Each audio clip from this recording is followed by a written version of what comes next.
capítulo 1, verso 1, 2 e 3, diz assim: As palavras de Neemias, filho de Acalias.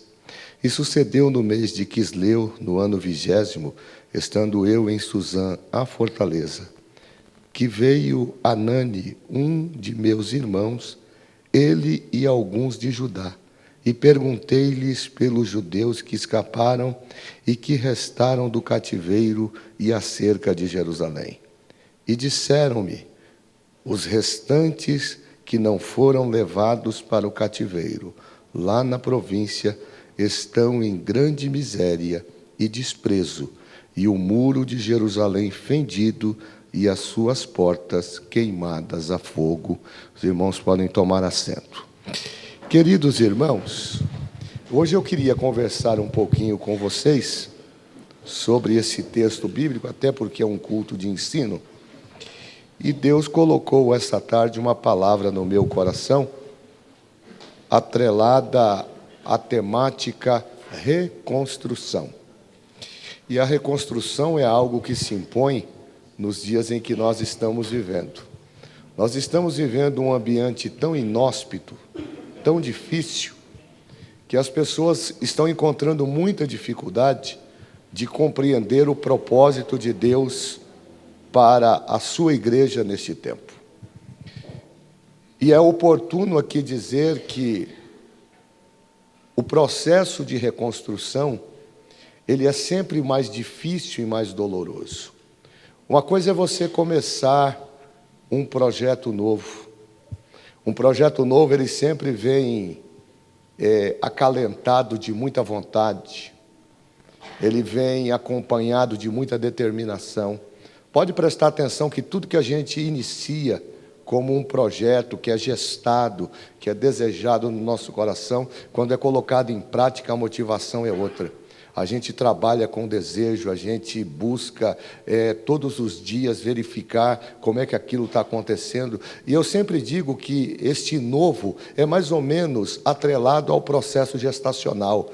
A mãe, quando está esperando o seu filho, os primeiros 5 meses são assim de muita alegria, porque ela vai curtindo a gravidez, ela vai trabalhando, porque ela sabe que embora ela tenha um ser independente, este ser está em simbiose com ela está gerando algo dentro do seu ventre, que ela sabe que quando nascer terá vida própria, mas ela sabe que é um ser único, e portanto ela dá carinho. É muito interessante, não é? Porque aí a mãe conversa com o feto ainda na barriga, e há uma correspondência, porque é algo novo. Então a expectativa é diferente, o desejo é diferente, o anseio é diferente. E quando vai chegando já nas proximidades de se ganhar a criança, aí a expectativa aumenta. E por quê? Porque é algo novo, pastor Fernando. É algo que se desejou, que se planejou, que se preparou e que se buscou realizar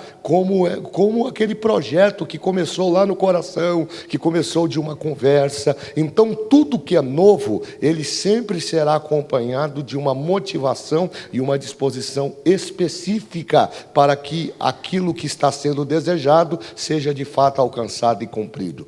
Mas o grande desafio do nosso tempo não é buscar algo novo, como as pessoas estão buscando nestes últimos tempos. O grande desafio deste momento é reconstruir aquilo que um dia foi novo e que, por conta, talvez, da nossa falta de compreensão, por falta da nossa falta de percepção, acabou fugindo em meio às adversidades da vida e nos levou a um estado de paralisia espiritual. Quando eu falo de reconstrução, eu estou falando que não dá para fazer novo, mas eu estou dizendo que a gente tem que pegar da onde parou, da onde fracassou e começar a acreditar que o Deus que deu aquilo novo e que fracassou é poderoso para nos dar autoridade para recomeçar e fazer com que o seu nome seja glorificado. Então é este o ambiente que nós estamos vivendo. Nós estamos vivendo um ambiente de incerteza, onde as pessoas todo dia estão procurando novidades.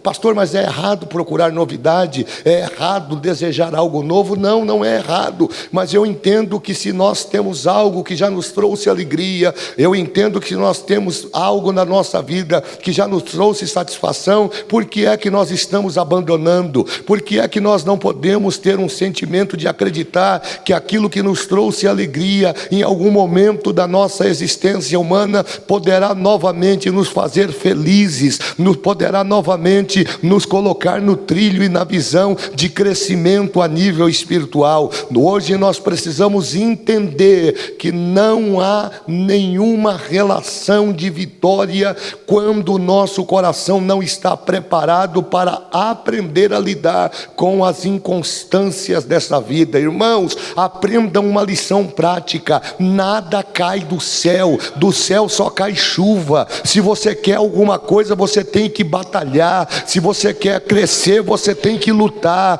Pastor, mas não deu certo. Talvez eu esteja aqui hoje motivado falando a alguém, por exemplo, que abriu uma empresa e a empresa não deu certo. Pastor, era um desejo, era um plano, eu queria ser empresário, mas eu fui me metendo em confusão, chegou a pandemia, eu perdi tudo, voltou a estaca zero e eu voltei a ser empregado. Deus me trouxe aqui nesta noite para dizer que aquilo que terminou em frustração pode recomeçar com uma palavra de vitória. E por quê? Porque Deus é o Deus do novo, mas Deus também é o Deus do renovo. O mesmo Deus que dá o novo, Ele também é capaz de criar expectativas para renovar a nossa esperança. E aí o Isaías, no capítulo 40, verso 31, ele faz uma afirmação imperativa. Ele diz que os que esperam no Senhor, irmão Carlos, renovarão as suas forças, e eles subirão com asas como águia, andarão e não se cansarão, caminharão e não se fadigarão. Então, dentro dessa perspectiva introdutória, eu queria trazer aqui alguns princípios espirituais que estão atrelados à reconstrução. E eu queria começar falando um pouquinho sobre a história do grande desbravador Neemias. Mas para a gente entender rapidamente o contexto desta palavra, nós precisamos saber o que aconteceu, qual é o pano de fundo dessa história. Todos nós sabemos que Israel é o povo escolhido de Deus, é a nação escolhida de Deus. E desde a ruptura dos filhos de Israel em escolherem um rei para poder governar sobre eles, a Bíblia vai dizer que eles viviam sob o domínio teocrático de Deus, era Deus quem governava o povo. Mas ainda na época de Samuel, o povo resolve questionar esse propósito, essa forma de governança, e eles vão até Samuel para questionar, e o questionamento do povo parece que tem um sentido, porque eles vão argumentar a Samuel que os reis das nações vizinhas, todos eles têm uma liderança, mas Israel não tem. E Samuel tenta argumentar com eles que eles não têm esta liderança humana, eles não têm essa figura patológica do rei, porque no caso deles, por ser um povo especial, um povo tirado por Deus e comprado por Deus, remido por Deus para o servir e adorar, o próprio Deus se encarregava de governá-los. A Bíblia vai dizer que eles não se satisfazem com isso, e eles exigem que Samuel, que naquela ocasião ocupa o papel tanto de profeta como também de sacerdote, a Bíblia diz que eles pressionam Samuel para que Samuel trouxesse a eles o resultado daquilo que eles estavam buscando e esperando. A Bíblia diz que Samuel ficou muito triste, e Samuel ficou tão triste que Deus resolve falar com ele e diz: Samuel, não entristeça o teu coração. Parafraseando o texto, não fique triste, porque eles não estão rejeitando você, eles estão rejeitando a mim. Se o problema é um rei, eu vou dar um rei a eles. E diz a Bíblia que Deus levantou Saul, filho de Quis. Saul reinou sobre Israel, e nós conhecemos a tragédia que foi o reinado de Saul. E eu vejo muitos pregadores falarem de Saul, que Saul foi um péssimo rei, que Saul foi um rei incrédulo, que Saul foi um rei desobediente. Mas nós aprendemos lições espirituais com Saul. Saul foi um rei que se diferenciou de muitos outros reis que passaram em Israel. E por quê? Porque eu não vejo na Bíblia um rei que tenha recebido a presença do Espírito de Deus e tenha profetizado entre os homens de Deus, como foi Saul. Saul, ele tem características que chamam muito a minha atenção no que diz respeito à sua dedicação. É bem verdade que com o passar dos anos, com o apogeu do poder, Saul se afasta, pastor Fernando, e isso é natural. Quando a gente não consegue lidar com bênçãos que Deus nos dá, nós podemos correr o risco de nos tornarmos prepotentes e achar que tudo que acontece como resultado da nossa vontade, e isso é um ledo engano, porque aquilo que Deus dá, Deus não toma, mas Deus não divide a sua glória com ninguém. Deus deu a Saul a unção e não tomou. É por isso que você vai ver lá na frente Davi tendo a oportunidade de tirar a vida de Saul, mas ele respeita a autoridade, porque ele entende que aquilo que Deus deu, Deus não se arrepende. Se Deus chamou, Deus chamou. Se Deus consagrou, Deus consagrou. Agora o que você vai fazer daquilo que você recebeu de Deus é problema seu, e todos nós haveremos de prestar conta diante de Deus daquilo que nos foi entregue. Aliás, a Bíblia diz que a quem muito é dado, muito será requerido. Então de vez em quando a gente faz uma cara de vítima, fica se vitimizando. Não, eu não tenho oportunidade. Não, você tem oportunidade sim, e a oportunidade ela nasce a partir do momento que Deus te separa para fazer alguma coisa. Eu tenho muita dificuldade de entender essas falas vitimizadas de que eu não tenho oportunidade, que ninguém me vê, que ninguém me enxerga, que aqui só tem gente grande, que aqui só trabalha quem é amigo do pastor, quem é amigo do fulano. Não, se você foi chamado por Deus, Deus tem algo para fazer na sua vida. Agora, como você vai fazer isso, isso é um problema que a gente vai tratar lá na frente. A Bíblia vai dizer que Saul, ele começou muito bem, e eu queria deixar uma lição prática a vocês. Isso aqui não é decoreba de pregador, é exercício de fé. Saul começa muito bem, pastor Rogério. E aí eu olhando para esse texto que eu estou trabalhando com vocês, eu entendi uma coisa. Existe uma verdade bíblica que é empírica, ela não pode. Por que ela é empírica? Porque ela não pode ser alterada. E qual é essa verdade, pastor? O importante, Rubens, não é como a gente começa, é como a gente vai terminar. Dá uma olhada aí para esse irmão e diz aí para ele: o importante não é como você começou, é como você vai terminar. Saul começou algo novo que deveria terminar em sucesso, mas pela sua arrogância, pela sua prepotência, ele acabou em derrota e acabou consultando uma feiticeira, porque aquilo que Deus dá para você não significa dizer que você pode caminhar de forma independente da vontade de Deus. A Bíblia diz que Saul agora foi rejeitado por Deus. O verbo rejeitar aqui quer dizer tirar a parte. Deus chama Samuel, e o diálogo de Deus com Samuel é tão forte, que Deus diz assim: até quando você vai ter dó de Saul, sendo que eu tenho rejeitado, para não ser mais rei em Israel? E aí a Bíblia diz que surge Davi. E Davi reina por 40 anos, 40 Saul, 40 Davi. E a Bíblia diz que Davi também tem os seus percalços, mas Davi faz aquilo que estava no propósito de Deus para fazer através dele. Mas Davi, com as suas mãos ensanguentadas, não conseguiu concluir aquilo que estava no desejo do seu coração, que era a construção do templo. Mas Deus diz: não entristeça o teu coração, e eu não posso voltar atrás da minha palavra. Tuas mãos são sujas de sangue, Davi. Você matou muitos homens para glorificar o meu nome, mas fique tranquilo que a promessa que eu tenho para você, ela vai se estender à sua geração. Eu aprendo uma lição forte aqui: aquilo que Deus não me permitiu realizar ainda em vida, Deus vai permitir que a minha família realize. É mentira, escute o que eu vou falar aqui, é mentira do diabo que o teu filho vai ser traficante, que o teu marido não vai vir para a igreja, que a tua esposa vai continuar sendo ranzinza, vai continuar sendo rixosa. Não, se Deus tem uma promessa na tua casa, você pode talvez não conseguir ver hoje, mas você vai ver a sua posteridade sendo glorificar a Deus através da sua vida, porque Deus é cumpridor de promessas. Davi não constrói o templo, mas vem Salomão, e Salomão constrói aquele templo magnífico, que está destacado, por exemplo, na sua inauguração no capítulo 7 de 2 Crônicas. Que coisa extraordinária! 22 mil bois foram mortos naquele dia. 120.000 ovelhas. Você imagina um culto de inauguração que durou 7 dias? O texto diz que no 8º dia, o povo estava tão exausto, mas estava adorando. O povo estava tão cansado, mas estava adorando.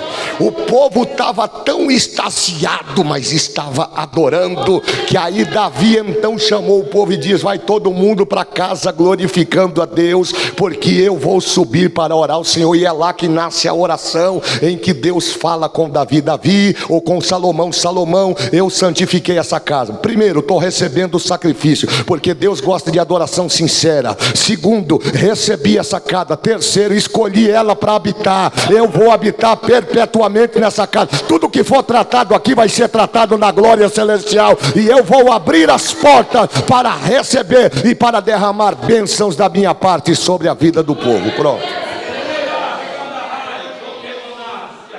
A Bíblia diz que por 120 anos Israel viveu unido. Israel viveu unido. Mas, pastor Fernando, com a morte de Salomão, houve uma ruptura. E essa ruptura, ela gerou um desgaste muito grande. E por quê? Eu estou tentando contextualizar essa história para entrar em Neemias. Porque quando houve essa ruptura, irmãs, Roboão faz uma coisa que ele não deveria ter feito, pastor Rogério. Ele despreza o conselho dos sábios e dos experientes para consultar quem não tinha história. Dá uma olhada para o teu irmão e diga assim para ele: nunca dependa. Não, mas pode ser melhor, me ajude a pregar. Diga: nunca dependa de quem não tem história. Porque o que nós mais temos nessa geração é gente dando pitaco aonde não pode dar. Mas quando você olha para ele, ele não tem nenhuma experiência para contar. Ele não tem nenhuma experiência para falar do que Deus fez na vida dele. Salomão fez isso. Roboão fez isso. A Bíblia diz que ele olha para os seus conselheiros e ele faz uma consulta.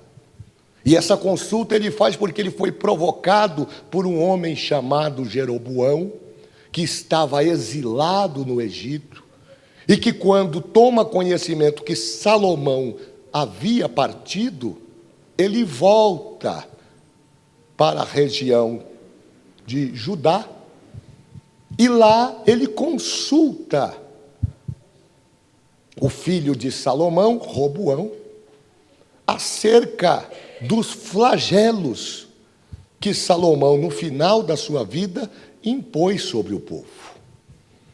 Diz a Bíblia que com aquele conselho desestruturado de alguém que não tinha história, ele despreza o conselho dos anciões, e ele então cria uma ruptura, porque à medida em que Jeroboão faz a consulta para que eles pudessem se unir, e a proposta de Jeroboão era interessante.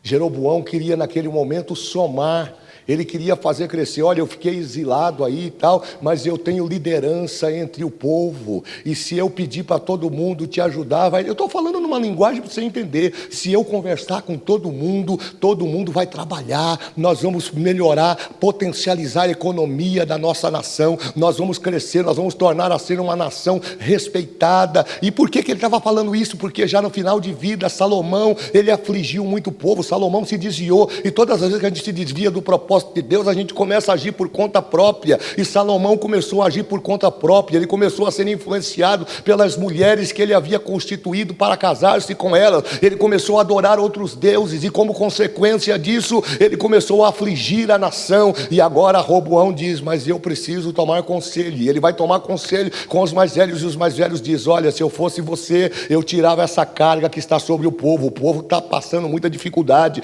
o teu pai apertou o povo, o teu pai castigou castigou o povo, e agora você tem a oportunidade de recomeçar, construir uma história nova, construir uma história bonita, construir uma história de fortalecimento. E aí Roboão ouve aquilo e ele não se satisfaz, ele vai e chama os amigos da quinta série da escola, os meninos que jogavam bola com ele, e diz: ó, esse povo aí, esses mais antigos aí não sabe de nada, eles não conhecem nada, eu estou com uma dúvida, eles falaram uma coisa para mim, o que vocês acham? Eu vou colocar na mesa aqui e eu quero a opinião de todo mundo. E aí a Bíblia vai dizer, de forma bem paradoxal, a Bíblia vai dizer que esses amigos mais novos disseram, o que eles disseram para você? Para você fazer o quê? Não, para tirar um pouco a mão, para tirar um peso do povo e deixar o povo servir com mais alegria. Não, se você fizer isso, você vai perder a sua liderança. Se eu fosse você, no seu lugar, eu apertaria ainda mais. Se o seu pai foi pesado com o dedo, coloque logo o braço em cima deles para judiar e para quebrar todo mundo. E Roboão gostou dessa palavra. Só que quando ele gostou dessa palavra, ele levou para o ambiente de governo que ele tinha, pois a totalidade das 12 tribos estavam na mão dele.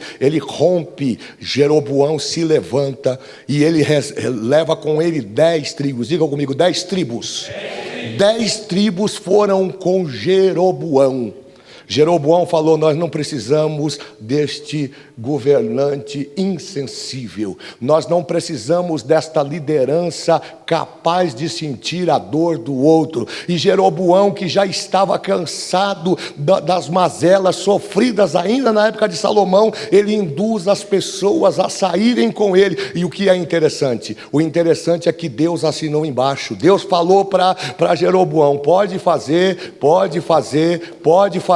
porque eu estou assinando embaixo. Tem que dar um choque. Eu aprendo uma lição aqui. Deus estava vendo tudo aquilo, mas Deus estava percebendo que tem hora que a gente tem que deixar desmanchar aquilo que começou novo para recomeçar e colocar as coisas no lugar. Talvez eu esteja falando com algumas pessoas aqui que não estão entendendo o processo, mas meu Deus, eu vou ter que voltar para o final da fila. Volte para o final da fila glorificando o nome do Senhor Jesus. Não questione Deus, porque Deus tem o melhor para as nossas vidas. A Bíblia vai dizer que com essa ruptura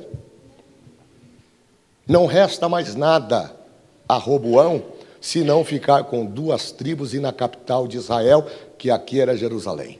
Ele fica com a tribo de Benjamim e a tribo de Judá.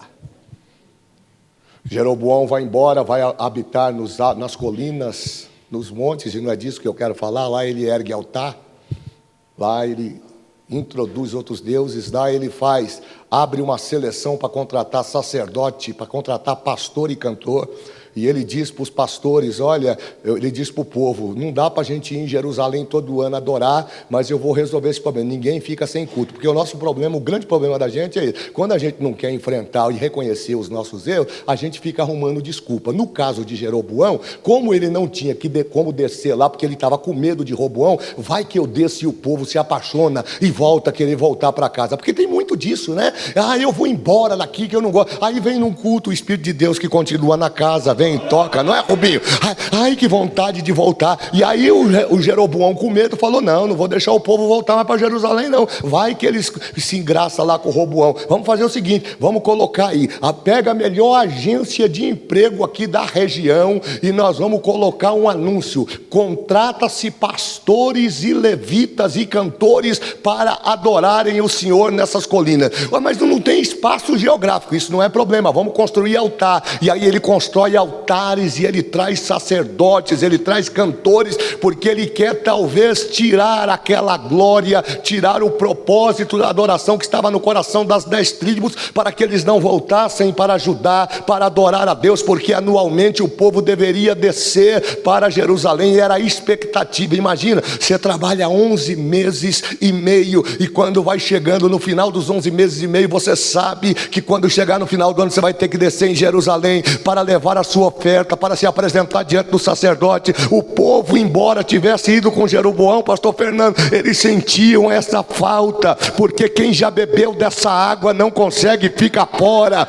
Quem já experimentou a graça de Deus não consegue. Pastor, mas eu estou numa prova, com prova, sem prova. Quando você chega e a presença de Deus está no ambiente, você consegue compreender o cuidado de Deus na sua vida.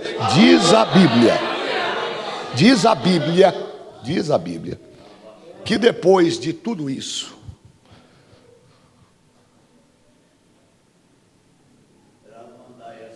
Meu Deus do céu. A nação está dividida.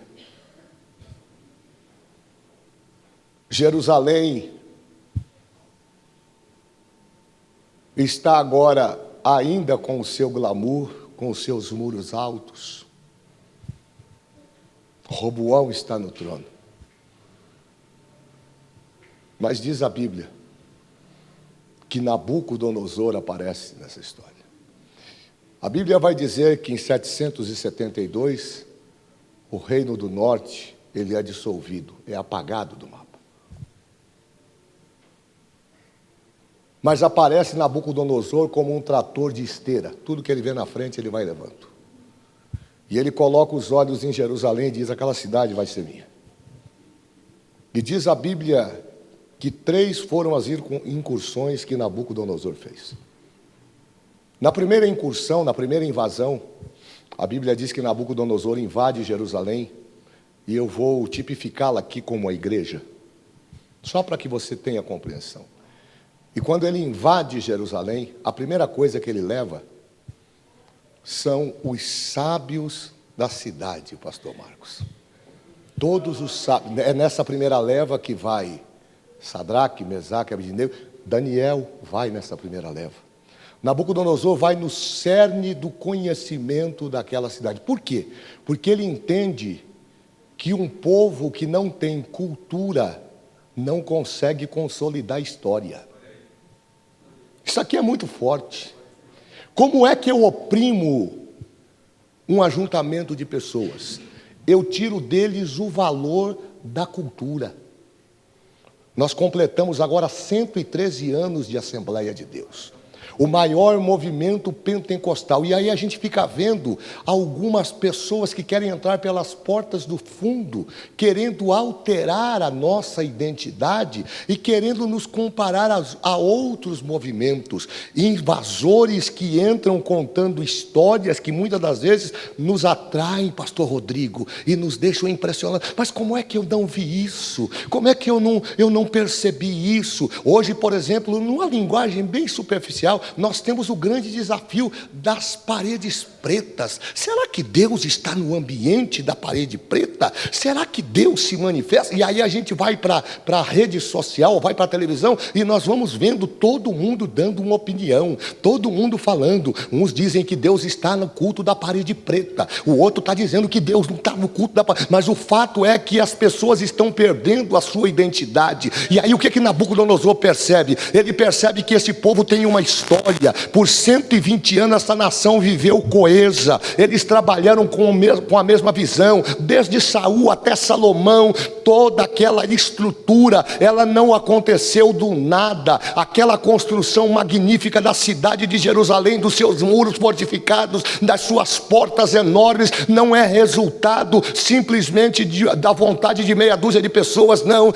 Nabucodonosor entende que havia unidade, e aonde há unidade há crescimento, aonde há unidade há progresso, aonde há unidade Deus está no meio. Aí Nabucodonosor diz: para tomar essa cidade não é simples assim não, nós vamos ter que tomar, embora a gente já venha tomando outras nações de forma muito sucinta, essa tem um tratamento específico. E aí o que ele faz?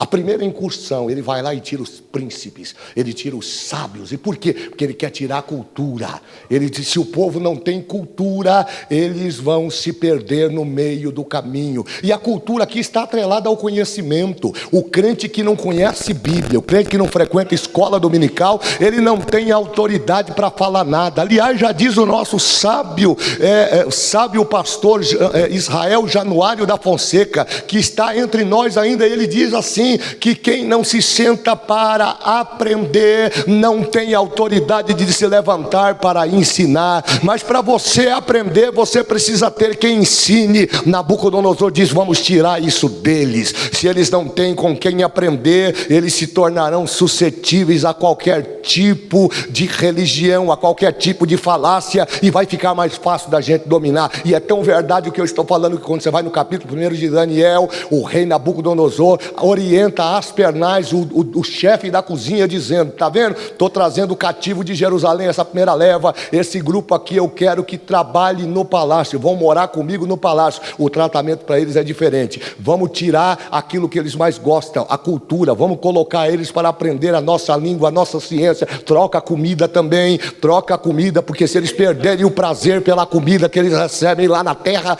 natal, na terra originária deles, logo eles vão se incorporar a nós, e daqui a pouco eles estão falando a nossa língua, daqui a pouco eles estão compreendendo o nosso idioma, e aí nós vamos ter facilidade de avançar no nosso projeto de engajamento e de conquista de toda aquela nação. Diz a Bíblia que agora Nabucodonosor vai voltar pela segunda vez, e ele volta de uma forma mais audaciosa. Na primeira, lembram o que ele fez? Ele levou os sábios de Jerusalém, ele destrói a cidade, ele deixa muitos prejuízos na cidade, mas leva cativos muitas pessoas. Ele leva cerca de 10.000 cativos nessa primeira incursão. Agora na segunda incursão ele volta, e quando ele volta com mais sede de poder. Mas agora ele olha e ele percebe que existe uma construção arquitetônica fantástica. Ele olha e ele se convence: não é qualquer um que constrói isso aqui. Isso aqui é resultado de esforço. Isso aqui é resultado de gente que se dedica. Isso aqui não é amador que fez. Olha essas portas, conjecturando o texto. Olha essas muralhas,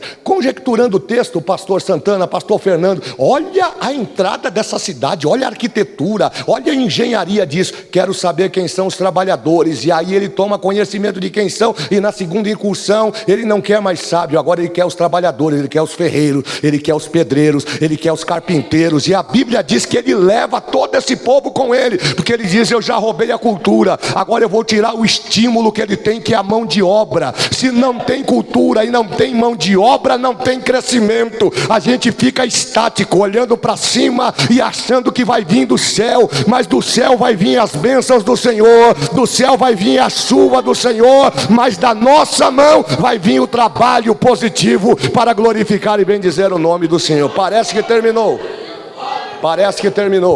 mas não terminou, porque a Bíblia diz que haverá a terceira incursão. E na terceira incursão, Nabucodonosor diz: agora eu já tirei os sábios. Diga comigo: ele tirou os sábios. Ele tirou a mão de obra.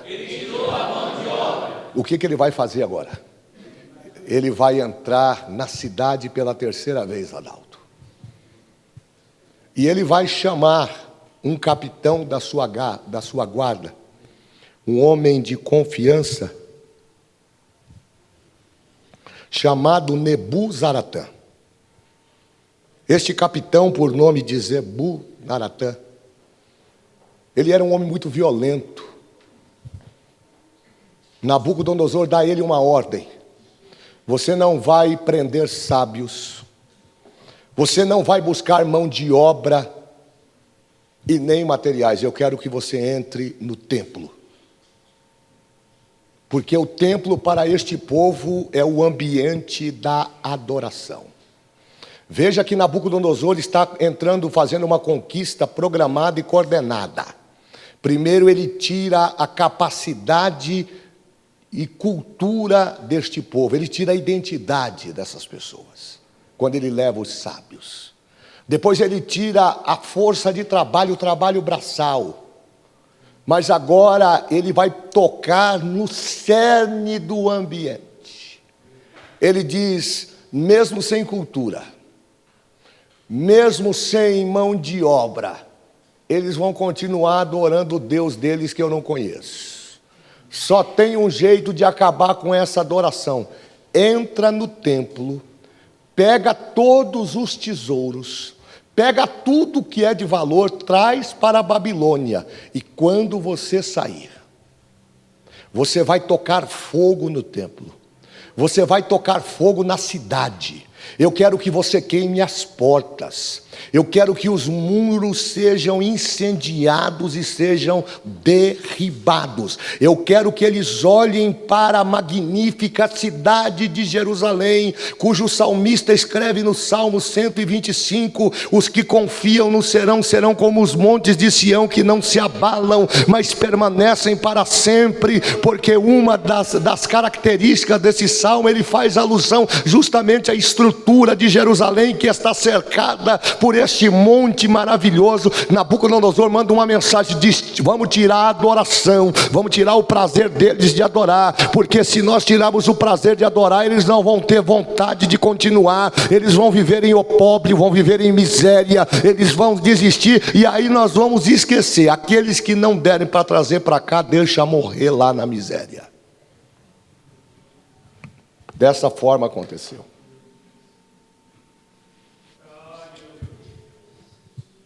Esse é o retrato. Anos depois,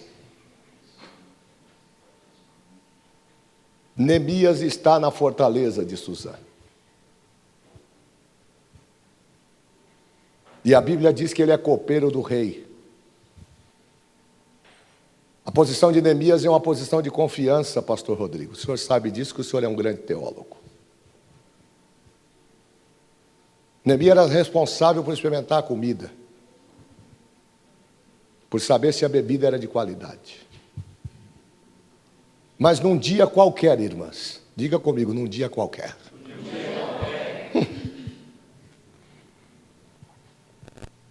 Não foi Deus que apareceu, Fernando. É diferente do que Deus falou com Abraão no capítulo 12. Sai da tua terra, da tua parentela, vai lá para uma terra que eu vou te mostrar. Foi Deus falando, irmã Cássia. É diferente do que ele falou para Moisés. Moisés, tira a sandália dos teus pés, porque o lugar que você pisa é terra santa. Ali é Deus falando. É diferente dele falar com Josué. Josué, levanta aí, esforça-te, tem bom ânimo, porque tu vai fazer esse povo atravessar a terra que eu tenho prometido. É Deus falando. Mas no caso de Neemias, não. Não foi Deus que falou. Em um dia qualquer, diga comigo, em um dia qualquer. Em um dia qualquer. A Bíblia diz no capítulo 1, verso 1, que Neemias estava no seu ofício de trabalho como copeiro do rei, quando ele recebe a notícia que no palácio, na fortaleza de Suzã, existem alguns viajantes que dizem estarem vindo de Jerusalém para visitá-lo. A Bíblia diz que ele desce para recepcionar essas pessoas. E quando ele lá chega, ele encontra com Anani. A Bíblia diz que Anani era irmão de Neemias. Quando Neemias vê o seu contemporâneo, o seu irmão, ele se alegra, e a primeira coisa que ele faz é perguntar: como estão os nossos irmãos e a cidade dos meus pais? A resposta de Anani é muito dolorosa. Anani diz: não tem mais nada. Jerusalém que você conheceu, Neemias, com glamour. A Jerusalém que você conheceu, cujos finais de ano no templo a presença de Deus descia no ambiente, ela não existe mais. E Hanani começa a dar um relatório triste de destruição. Ele diz: os muros que cercavam aquela fortaleza, que nós achávamos, Amós é que vai dizer que o povo achava que Jerusalém era intransponível, aqueles muros não existem mais, Neemias. Mas o que é pior, as portas que foram construídas e que serviam para receber, para recepcionar as pessoas e para permitir que os anciões julgassem as pessoas do lado de fora, elas também não existem mais, elas foram queimadas no fogo. E o meio da cidade só tem monturo, lixo e miséria. A Bíblia diz que quando Neemias ouve isto, ele se entristece. Do verso 1 ao 4 diz que o coração quebrantado de Neemias o leva a fazer uma oração. E ele começa dizendo assim: e sucedeu que ouvindo eu estas palavras, assentei-me e chorei, e lamentei por alguns dias, e estive jejuando e orando perante o Deus dos céus. O que é que eu aprendo nesse ambiente de destruição, de caos, de miséria que precisa ser reconstruído, pastor?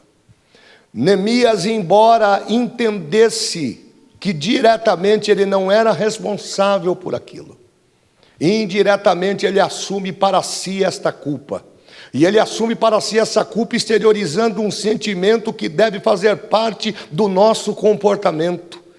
Neemias se coloca no lugar dos seus irmãos, Neemias se coloca no lugar do seu próximo, e era como se ele dissesse assim: eu estou sentindo a dor dos meus irmãos. E que irmãos? Os irmãos que foram levados na primeira incursão, os irmãos que foram levados na segunda incursão, os irmãos que foram levados na terceira invasão, e eu também estou sentindo a dor pelos poucos irmãos que estão em Jerusalém abandonados e vivendo de miséria. A cidade que foi refúgio para muitas pessoas, a cidade que deu pão e matou a fome de muitas pessoas, a cidade que serviu como guarida para a passagem de noite de muitos viajantes, agora é um monturo, é um amontoado de pedras destruídas pela fúria de alguém que vem para matar, roubar e destruir.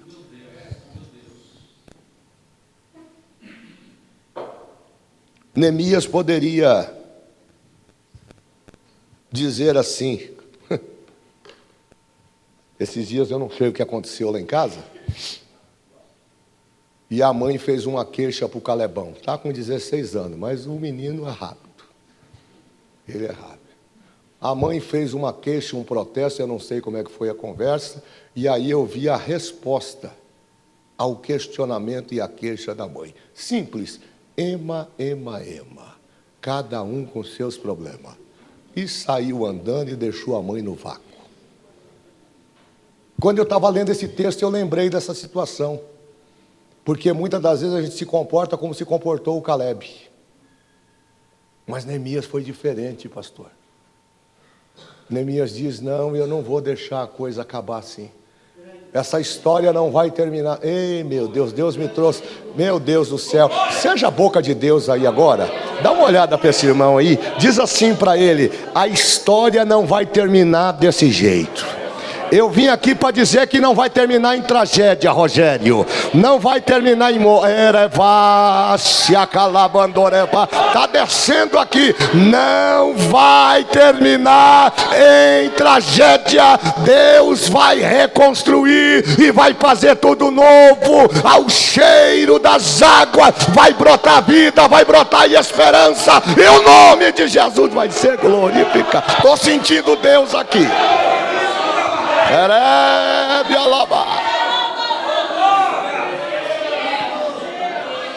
Diga assim comigo: ouvindo eu estas palavras, assentei-me e chorei. Dá uma olhada para ele e diga: agora é tempo de chorar. Meu Deus.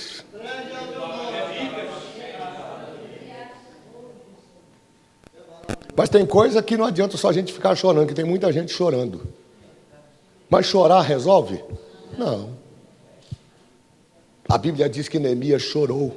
E eu vou fazendo meus esboços aqui, mas eu passo o dia todo fazendo, depois eu não consigo acompanhar, porque Deus vai dando uma visão. Mas eu preciso falar aqui. Isso aqui é resultado daquilo que Deus já tinha avisado. Deus já vinha avisando. Eu preguei sábado na sede e falando, por exemplo, sobre a denúncia de Isaías no capítulo 1. Isaías estava falando lá atrás. Cuidado, hein? Até o 39 do livro de Isaías está dizendo: vai ter juízo. E o juízo consistia no quê? 70 anos de cativeiro, minha gente. 70 anos de cativeiro. Deus estava dizendo assim: eu estou dando oportunidade, eu estou orientando, eu estou dizendo que precisa mudar, e vocês estão achando que a coisa é do jeito que vocês querem levar, então eu estou avisando que está vindo o cativeiro. Mas a Bíblia diz que Deus não faz nada sem antes avisar os seus servos, os profetas. Então Deus me trouxe aqui para dizer que Ele está dando oportunidade, e a oportunidade é como água que passa debaixo da ponte. A mesma água nunca passa duas vezes. Então agora, a Bíblia diz, e eu preciso correr porque o horário... Pastor, o senhor me dá mais 10 minutinhos? Só 10 minutinhos. Não. Não pode não, pastor, não faz rolo não. Então qual é a primeira lição que a gente aprende aqui dos versos 1 ao 4? É que no ambiente de notícias trágicas recebidas por Neemias, por parte do seu irmão, Neemias não fugiu à responsabilidade. E eu quero que você diga, nós precisamos, no ambiente da reconstrução, aprender a sentir a dor do nosso próximo. Isso aqui é desafiador. Aqui, graças a Deus, não tem, todo mundo é gente boa. Mas esses dias eu me peguei perguntando lá em casa para a mulher, como é que vai ser? Vai ser o quê, homem? Tem tanta gente que diz que não gosta de mim, como chegar no céu? Vai ter um departamento para o Abacuque, para a turma do Abacuque, daí, né? Essa é uma lição e uma reflexão que nós precisamos fazer todos os dias. Porque Neemias, ele poderia ter várias justificativas, mas sabe o que ele fez? Ele se colocou no lugar do seu irmão, ele colocou no lugar da sua irmã, ele disse, se eles estão sofrendo, eu estou sofrendo também.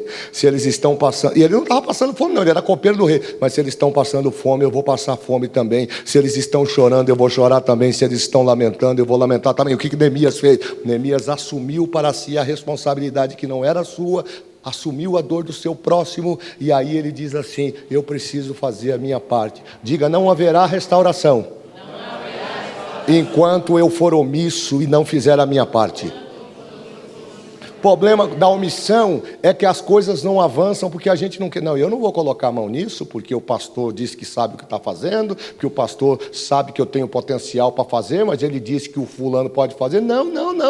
Se o pastor não escolheu você, fique na sua posição. Se você não puder ajudar, ore. Se você não puder orar, ajude, mas faça alguma coisa. Não se omita da sua responsabilidade, porque Neemias dá uma lição no verso de número 3, ele vai jejuar e vai orar. Ele diz, eu vou sentir a dor dos meus irmãos. Está no texto, né? Ouvindo eu essas palavras, assentei-me e eu chorei. Aí ele diz assim, tem hora que a gente tem que chorar, mas tem hora que precisa levantar do choro. Levanta aí, dá para ele, diz aí, irmão, para de chorar, irmão. Chega de chorar.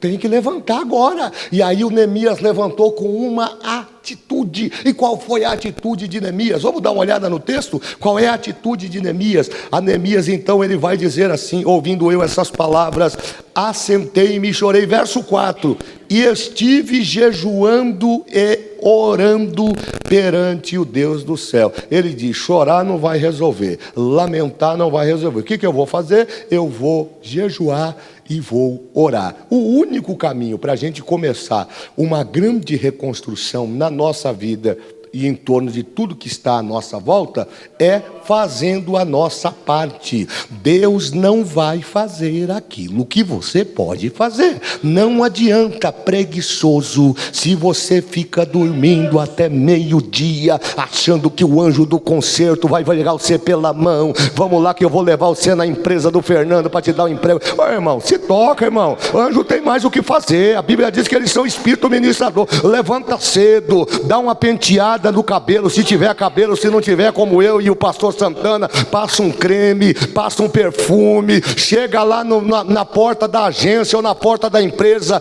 10 para as 8 da manhã, seja o primeiro a chegar na fila, porque quando a porta abriu, o anjo mexia a água, quem sabe seja você aquele que Deus vai chamar para ser abençoado. Agora a gente fica inventando moda, não está acontecendo nada, passa um, vem outro e não está acontecendo nada. E tu está fazendo o quê? Tu está fazendo o quê? Então aprenda comigo, diga comigo, aprenda a sentir a dor do próximo. Diga aí para ele, você vai morar no céu comigo. Tem uns irmãos que ficam assim. Não é para balbuciar não, olhe para ele, diga aí, você vai morar no céu comigo. Se tiver que ter conserto é agora, a noite é agora. Eita meu Deus, se tiver que acertar os ponteiros, acerta agora.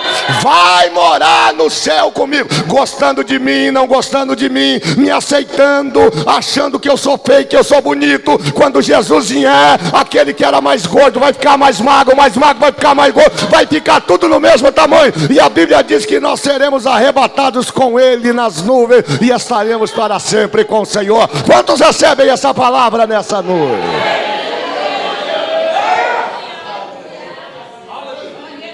Aí Neemias, no ambiente da reconstrução, ele desenvolve uma outra característica. Ele diz: não adianta chegar dando carteirada em Deus. Não é aqui não, que tem uns irmãos que vivem uma vida quebrada, e aí ele acha que ele tem autoridade moral para chegar diante de Deus. Eu determino, você não determina nada. Neemias falou assim: não dá. Que o Neemias poderia chegar lá e dar uma carteirada em Deus, né? Dizer assim: eu tenho crédito.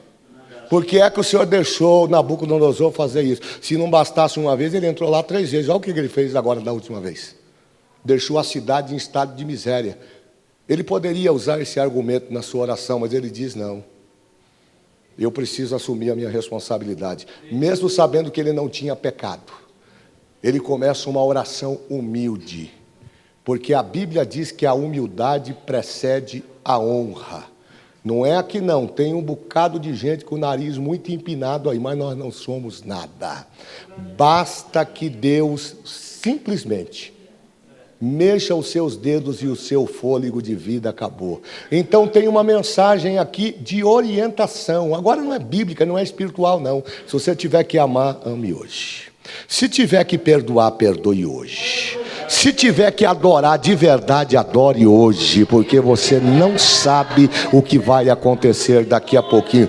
O ambiente da humildade, verso de número 6, eu quero trabalhar com a Bíblia. Olha a oração desse obreiro. Meu Deus, isso aqui me impactou. Estejam, pois, atentos. Ele conversando com Deus agora. Já que lá em cima, no 4, ele se propôs a jejuar, a orar. Ele diz agora no verso 6, estejam, pois, atentos os teus olhos e abertos para ouvires a oração do teu servo, que hoje faço perante ti de dia e de noite. Ele não começa orando por ele. Isso me choca. Nós somos tão egoístas.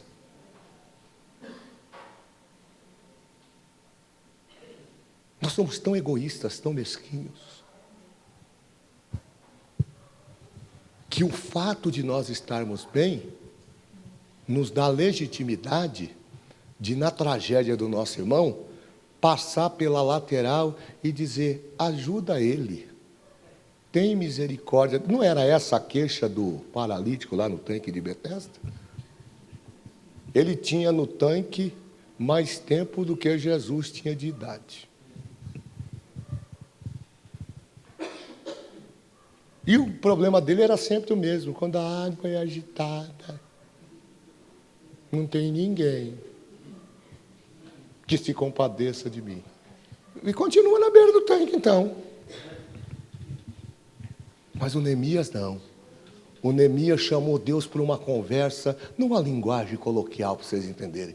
Conversa de pé de orelha, de cobertor. E ele começa dizendo: Senhor, eu não tenho legitimidade para falar nada. Não estou nem questionando o seu juízo. Estou entendendo que é o Senhor que está fazendo, que é o Senhor que está permitindo. Mas me ajuda, Deus. Estejam atentos os teus ouvidos. Ele está dizendo aqui, pastor Fernando, para que a minha oração não seja vã, para que eu não fique repetindo palavra. Porque tem muita... Irmãos, eu sou batizado no Espírito Santo. Eita, que eu gosto do manto e do movimento. Mas isso não é significado de avivamento espiritual. Isso não é caracterização de avivamento. Avivamento espiritual é algo que começa aqui dentro. Neemias estava tão preocupado, o pastor Marcos Santana, que o questionamento dele era o seguinte: pelo amor de Deus, do verbo atentar, para me ouvir. Se o senhor estiver fazendo alguma coisa, por favor, para agora. E atenta à minha oração. A humildade que Neemias usa para convencer a Deus vai mais adiante, ele é mais audacioso. Ele diz que o Senhor não somente ouça, pastor Rogério, mas que os seus olhos estejam abertos para ouvir a oração do teu servo, que hoje faz perante ti de dia e de noite, pelos filhos de Israel. Aqui tem uma linguagem, uma aplicação. Ele está dizendo de dia e de noite, ele está dizendo, eu vou orar até o Senhor me responder. Enquanto o Senhor não falar comigo o que eu preciso ouvir, eu não vou deixar de orar. Aí eu lembrei do Jeremias, clama a mim e responder-te-ei, anunciar-te-ei coisas grandes e firmes que ainda não sabe. O segredo é clamar. Diga aí para ele, o segredo é clamar. Pastor, mas está demorando. Pastor, mas Deus não está ouvindo. Mas o silêncio, eita meu Deus, Deus me trouxe aqui para dizer, o silêncio de Deus não significa que Ele não está trabalhando. Isaías 64 verso 4, desde a antiguidade não se ouviu, nem com o ouvido se percebeu, nem tampouco com os olhos se viu um Deus além de ti, que trabalha a favor daqueles que nele esperam. Deus está trabalhando.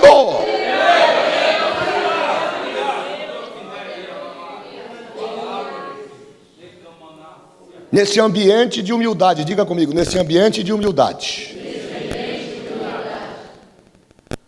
Neemias faz uma coisa que me chamou a atenção. Primeiro, reconheça o seu erro. Não há reconstrução que não deixe lições.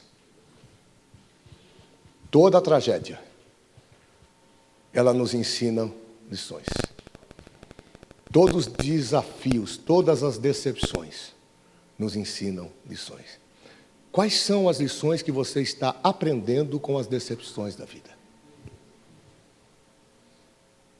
E uma coisa que a gente tem dificuldade de tratar é amargo, é tratar com decepção. Porque no ambiente da decepção a gente desconfia até da gente mesmo. Quando a gente está decepcionado e a gente não tem com quem brigar, sabe o que a gente faz? A gente briga com a gente mesmo. Eu sou assim, fico brigando no espelho comigo mesmo. Mas meu Deus, mas as decepções nos forjam, as decepções nos fortalecem, as decepções nos ensinam. E Neemias, ele entendeu que tudo isso era um processo, mas ele entendeu que esse processo era resultado de um comportamento de infidelidade que já vinha de muitos anos. Nada termina por acaso. Neemias então reconhece o seu erro. Eu estou caminhando para o final. E como é que ele reconhece o seu erro? Olha o que ele vai dizer. Ele faz confissão. Eu vou ler o texto. Faço confissão pelos pecados dos filhos de Israel que temos cometido contra ti. Também eu e a casa do meu pai temos pecado. Sabe o que Neemias está dizendo, Adalto? Nós estamos tudo na mesma panela. Mas a panela aqui é na panela das circunstâncias. Porque Deus não trabalha com panela não, viu? Aliás, fica tranquilo, que se tem panelinha aqui não vai acontecer nada, porque Deus só usa vaso. Deus não tem conversa com paneleiro, não.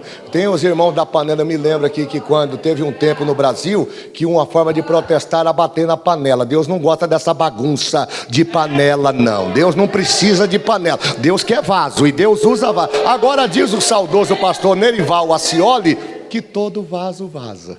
Olha que doidura. Então, porque de vez em quando a gente acha que é um vaso de primeira linha, né?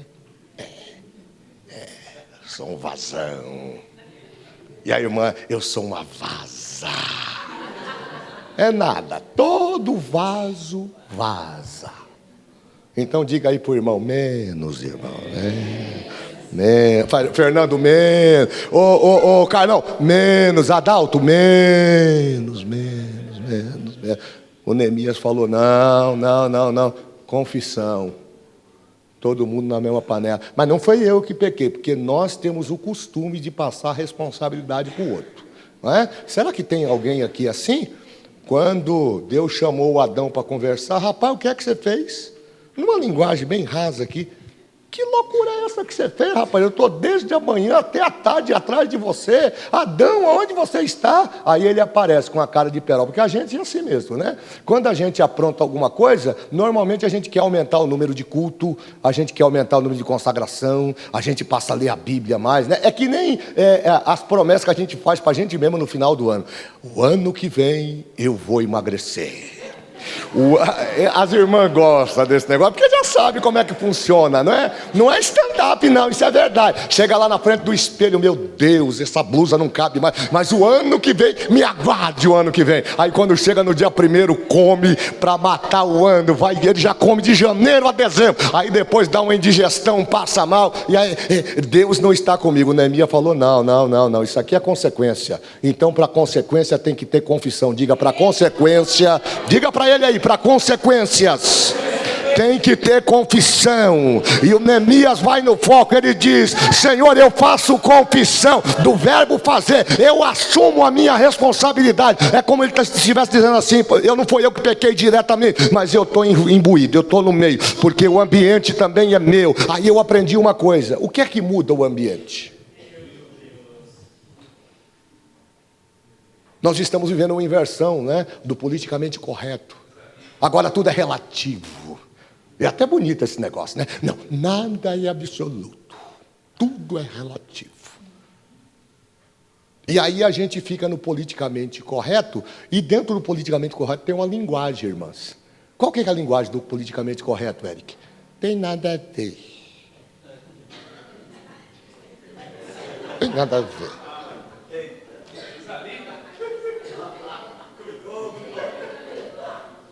Apertou alguém aí, né? Como não tem nada a ver? Capítulo 20 do Êxodo, Deus dá uma declaração lá antes da lei para o povo. Antes de começar, ele diz assim, eu sou o Senhor, vosso Deus, e não tem outros deuses adiante de mim. Logo ele está dizendo que tudo que aparecia aí é made in China. O verdadeiro sou eu. Se tem Deus aqui, sou eu. Deus no céu, Deus na terra, Deus em cima, Deus embaixo, Deus que mata, Deus que faz viver, Deus que tira, Deus que dá, Deus que abençoa, Deus que amaldiçoa. É Deus, esse é o Deus. E aí o Gesiel Gomes, ele exteriorizou isso. Como eu gosto dele, né? Grande pregador do evangelho. O Gesiel fez um poema para dizer da grandeza de Deus. Vocês conhecem o poema que ele construiu? Ele fala sobre a grandeza de Deus, não é? E os seus atributos, e o Gesiel diz assim, Deus está em cima e não está distante. Deus está embaixo, não está achatado. Deus está dentro, não está preso. Está fora, não está ausente. Está no céu para governar. Está na terra para sustentar. Está dentro de você para te encher. Está fora para te guardar. Esse é o teu Deus. O teu Deus é do tamanho da tua fé. Se você crê num Deus poderoso, pode levantar a tua mão, porque Ele está trabalhando ao teu favor nessa noite. Mas vamos lá. Mais 2 minutos.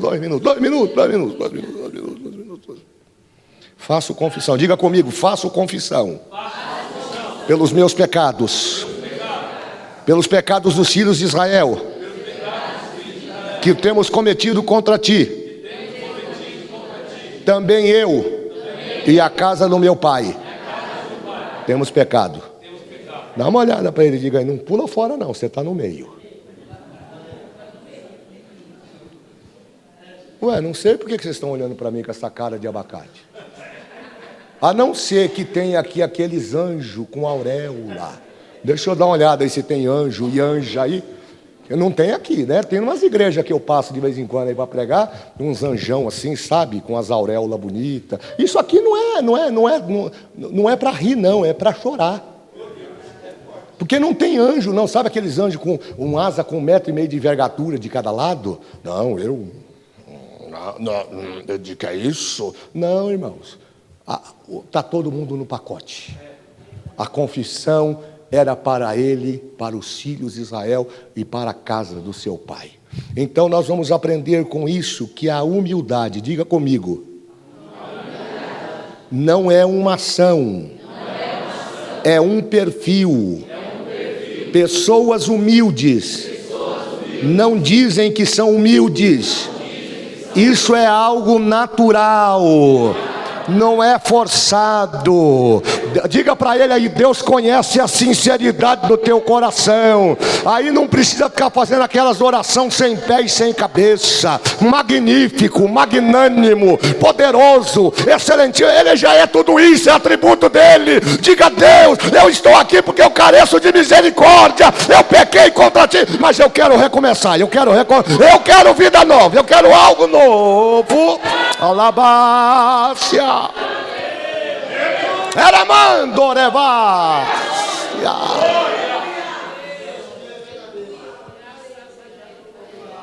Graças a Deus, né, irmã? Graças a Deus, né? Vamos lá. Terceiro, e agora eu paro, Fernando, de verdade.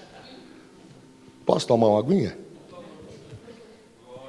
Depois você tem que editar esses negócios aí na internet, porque senão depois o povo fica descendo a madeira em mim. Esse pastor bate muito. Bato não, irmão, é a palavra. Depende de como você vai receber. Se você tiver quebradinho, vai doer mesmo. Agora, se tiver saradinho, você não vai nem perceber. Então vamos lá. Terceira lição, deixada por Neemias no ambiente da reconstrução. Diga comigo: coração voluntário. Coração voluntário. Ou seja, Neemias se prepara, porque ele sabe que depois dessa notícia, ele vai ter que aparecer diante do rei. E ele vai se comportar como Davi, quando perdeu seu filho lá com Betseba. Rapaz, o cabra lutou até o último instante. Vai que Deus, que é misericordioso, princípio da graça e da misericórdia, ou da misericórdia, maneia, e da graça. O que é a misericórdia? É o ato de Deus não nos dar aquilo que a gente merece. Misericórdia, diga comigo: misericórdia é o ato de Deus não nos dar aquilo que nós merecemos. A gente merecia a morte, irmãos. Morte eterna. E o Davi estava no princípio da misericórdia. Ele é misericordioso. E Davi conhecia desse negócio, porque ele conhecia Deus, o homem segundo o coração de Deus. Vai que no ambiente da misericórdia, eu pequei mesmo, pisei na bola. Desrespeitei, afrontei o profeta, matei o Urias, não dei nem chance de defesa, coloquei o meu capitão Abner para sentenciar o homem sem direito de defesa. Você sabe o que significa isso? Você prejudicar alguém sabendo das consequências do que você está fazendo? Mas o Deus de misericórdia, o Davi estava nessa expectativa. Vai que Deus não me dê aquilo que eu mereço. O que era o que ele merecia ali? Era a morte. Mas Deus falou para Natã: fala que eu não vou matar ele não, mas vou matar o menino. Ele eu não vou matar não, porque eu tenho aliança e eu tenho que cumprir a aliança. Eu fiz uma aliança com ele, uai. E se tem uma coisa que Deus respeita, é a aliança. Deus não quebra princípios. Toma cuidado, hein? Com as orações que você anda fazendo e com os princípios que você anda quebrando. Porque a Bíblia diz que o que for ligado na terra será ligado no céu. Você pode não cumprir aqui, mas Deus vai cumprir integralmente lá. Mas o Davi estava naquela expectativa. Vai que Deus, no ambiente da misericórdia, não, eu vou revogar essa decisão. Ele merece isso, mas eu não vou dar. Olha que aplicação linda para a misericórdia. Mas aí Deus, que é cumpridor da palavra, diz: não tem conversa nenhuma. Aí o menino morreu. Quando o menino morreu, o Davi estava nos aposentos dele olhando. E aí ele viu que alguma coisa mudou no ambiente. Os empregados começaram a cochichar. Eu aprendo uma lição forte aqui, pastor. Não é o ambiente que mudam pessoas. São pessoas que mudam o ambiente. Esse negócio de você dizer que você tem que ser igual a irmã da escola de samba para ganhar ela, isso é coisa do Satanás. Você tem que convencer através do seu testemunho. O Davizão bateu o olho do quarto dele, da suíte dele, para o lado de fora, e viu os empregados cochichando. Falou: opa, a misericórdia não me alcançou não, o menino morreu. Levantou, numa linguagem bem coloquial, entrou no banheirão, tomou uma ducha, colocou roupa nova, sentou na mesa, bateu na mesa e diz: eu estou com fome, traz que comer. Aí os incrédulos religiosos, meu Deus do céu, ele não está de luto não? Não, porque ele já entendeu que esse ambiente, essa fase já passou. Aí ele diz: não, eu não posso ficar aqui com o meu coração aquebrantado, com o meu coração contrariado, não. Eu tenho um espírito voluntário. Agora já passou, isso é passado. Morreu, eu não tenho mais o que fazer. Foi a vontade de Deus, eu vou olhar para frente, porque eu tenho um grande trono para tomar conta, eu tenho uma nação para governar, e eu tenho projetos de Deus para reconstruir. Aí nós vamos aprender aqui. Olha o que é que ele vai dizer. Ele não chega lá na frente do rei falando besteira.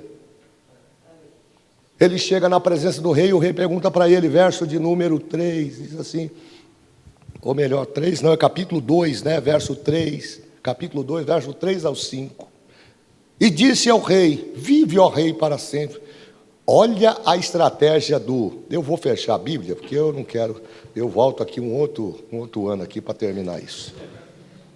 Mas olha o que ele falou para o rei. Bom, primeiro que para falar com o rei, ele conhecia o seu rei.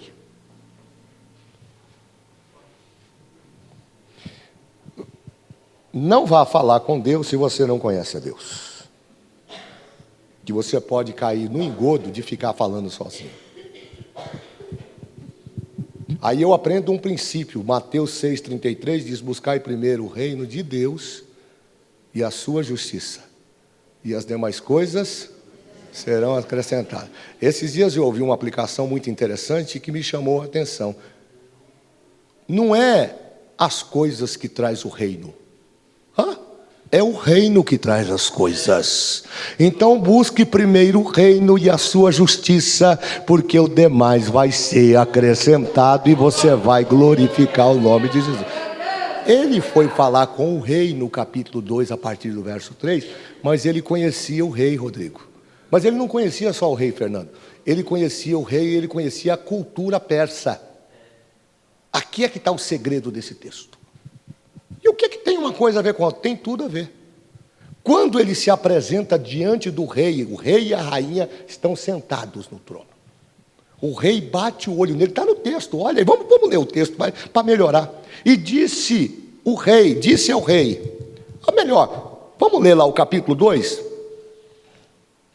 do verso 1 até o verso 5, vamos lá, quem pode ler aí para mim?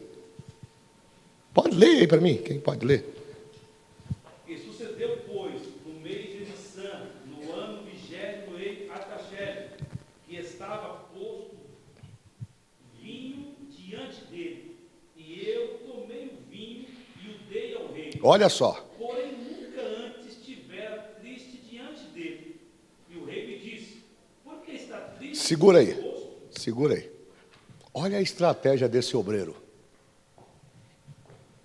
Você já viu alguém fazendo uma cerimônia de casamento, ver os padrinhos chegar assim com cara de velório? Mas nem se a noiva morrer. Até uma hipérbole, vai um exagero.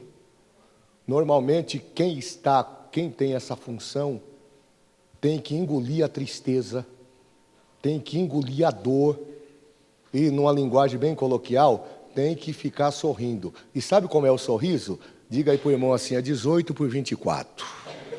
Dá uma olhada aí para ele, diga aí, dá um sorrisão, 18/24. Eu estou mas sorria.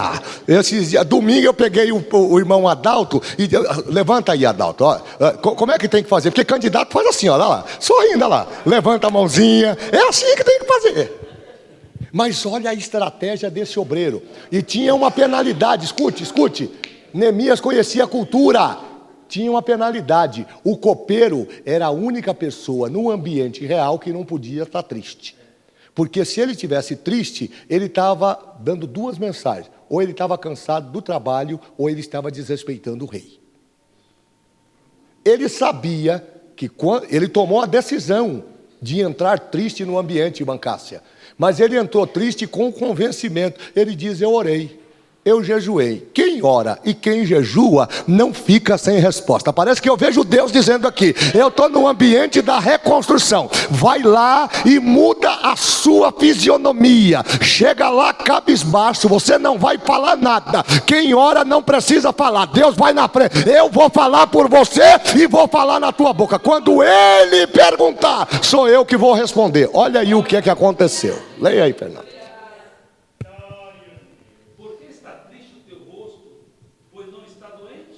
Oh. Não é isso senão tristeza de coração. Então temi muito em grande maneira. E disse ao rei: viva o rei para sempre. Como não estaria triste o meu rosto? Olha o que ele vai falar. A cidade, o lugar do sepulcro dos meus pais, assolada e tendo sido consumida as suas portas com fogo? E o rei disse: o que me pedes agora? Segura aí.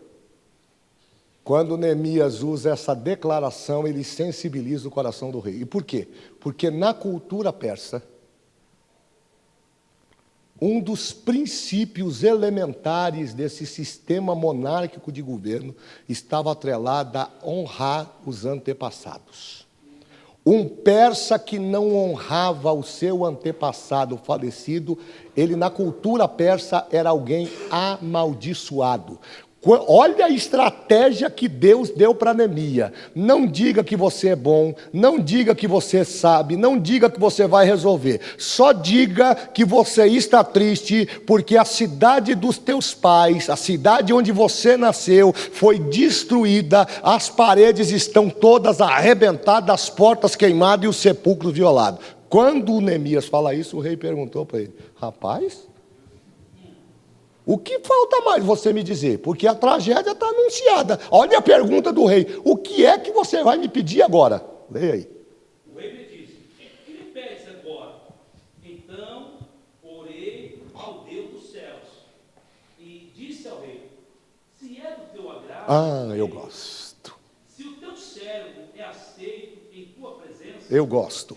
Peço-te que me envies ajudar a cidade dos sepulcros de meus pais, para que eu a edifique.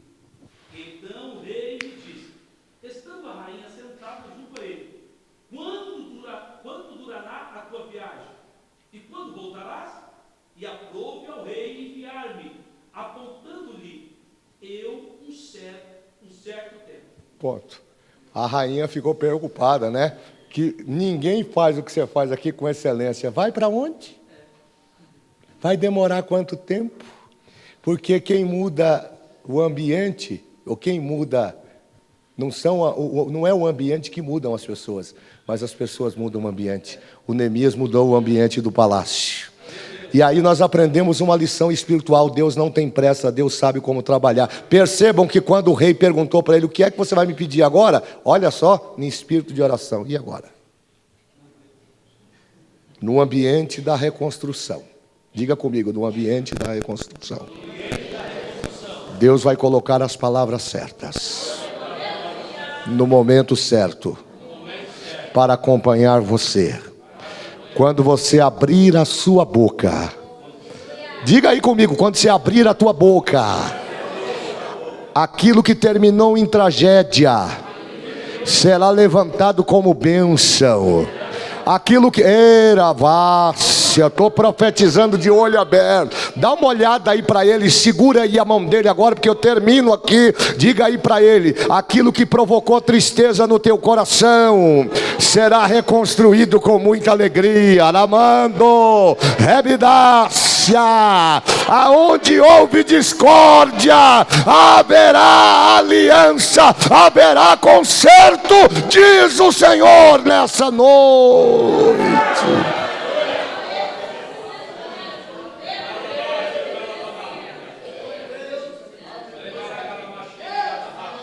Vai haver paz. Diga aí para ele, sacode ele aí, diga: vai haver paz, Vai, ei, Fernando, eu estou sentindo Deus aqui. Eu estou com vontade de pular aqui. Estou sentindo Deus aqui. Vai ter paz. Disseram para você: é guerra, é guerra, é guerra, é guerra, é guerra. Ele não fala, ele não diz, ele não resolve. Deus está dizendo na palavra: eu vou te dar direção, vou colocar a palavra na tua boca. Deixa eu trabalhar, porque eu continuo no controle, diz o Senhor. Dá uma sacudida nele aí e diga: te prepara para viver um tempo de paz. É um tempo de paz, é um tempo. É um tempo de paz, é tempo de alegria, é tempo de festa, é tempo de crescimento, é tempo de evolução. É Deus dizendo: eu vou suscitar do monturo e vou te fazer assentar no meio dos príncipes, diz o Senhor. Tem uma canção que eu gosto muito, que diz assim: muito cansado estou, mas procuro, Senhor, Ele é a voz. Me ajude aí, Rubinho. Que eu almejo ouvir na gloriosa manhã, ou à noite a dormir, haverá paz no vale pra mim. Haverá paz no vale pra mim, eu sei. Haverá paz no vale pra mim, Senhor, eu sei. Nem a sombra da noite ali verei. Haverá paz no vale pra mim. Que Deus abençoe a sua vida. Eu volto aqui numa outra oportunidade, quem sabe, para terminar isso. Mas entenda que no processo da reconstrução é um princípio se colocar no lugar do outro, sentir o que o outro está sentindo. É uma ação estar revestido de humildade. Você deve se tornar humilde, para que através da sua humildade o nome do Senhor seja glorificado. E como terceira lição, aprenda a esperar o momento certo para falar. Sábio Salomão, escrevendo o livro de Provérbios, diz que na multidão dos conselhos sempre há sabedoria. Se isso é para você um conselho, guarde, porque Deus vai te dar vitória para a glória do nome de Jesus. Pastorzão, obrigado, desculpa aí o horário que eu atravessei. Meu Deus, eu não posso nunca mais. Depois eu não posso brigar com vocês depois.